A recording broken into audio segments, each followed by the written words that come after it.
When you play the Dancer's Lullaby, you are welcomed by a dark atmosphere, horrors beyond your comprehension, and a lot of deaths.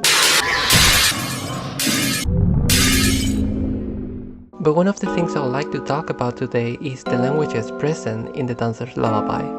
In a previous video, I described the world where this game takes place like a void or complete darkness, a nothing. When there's nothing, such things like life, water, the sun, and things we are familiar with do not exist. The Dancer's Lullaby takes place in some sort of nothing-like world, and with this the language of the game appears. Languages. There's two I'm going to talk about in this video. The Dancer's Lullaby is a game where choices matter. Things you say will change your adventure, but you take the role of personal adults who are mute and blind. This last thing changing once you progress in the story, but anyway. So how do these things communicate? Body language. Every time you talk in the game, you will get a description of what your doll doing to communicate.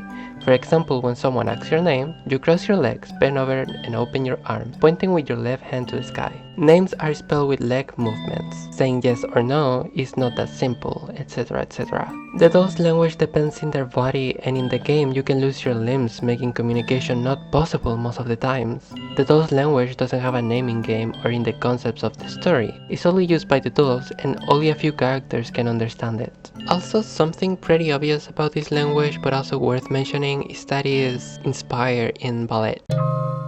Even before the game started development, I had clear that I wanted to make a unique language for the game, and you can find it all over the world, like in files, maps, hints, etc, etc. It's everywhere. It's also the language you hear in the trailers for the game. The language doesn't have a name in-game, but it's referred as Russian T in the concept art. This language is an amalgamation of the Russian, Japanese, and Greek alphabet, and it has different variations. These variations don't change the meaning or pronunciation of anything, they only change the way the letters are written. Behind the scenes the words are written in Spanish and then they are changed to this language, and then when it comes to the pronunciation, that's more of a long process. But here, look at this. This will be pronounced Donai doko doko koware, which means Miss Memento. Russian T is used by all the entities in the world of the Dancer's Lullaby, including the dolls who can read it. Now, this language takes inspiration from one of my favorite games, Gravity Rush, directed by Keishiro Toyama, previously known for creating survival horror series Silent Hill and Siren.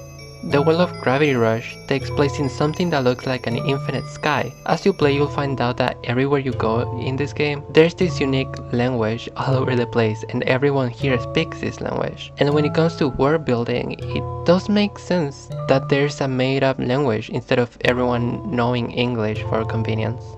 The language of the Dancer's Lullaby have evolved over the past few months, especially when it comes to the pronunciation and rules it has. Will I ever teach you guys how to speak in this language? Most likely, but not today. Thank you so much for watching. I miss Memento. Don't forget to check out the demo on Steam and add the Dancer's Lullaby to your wishlist. Bye.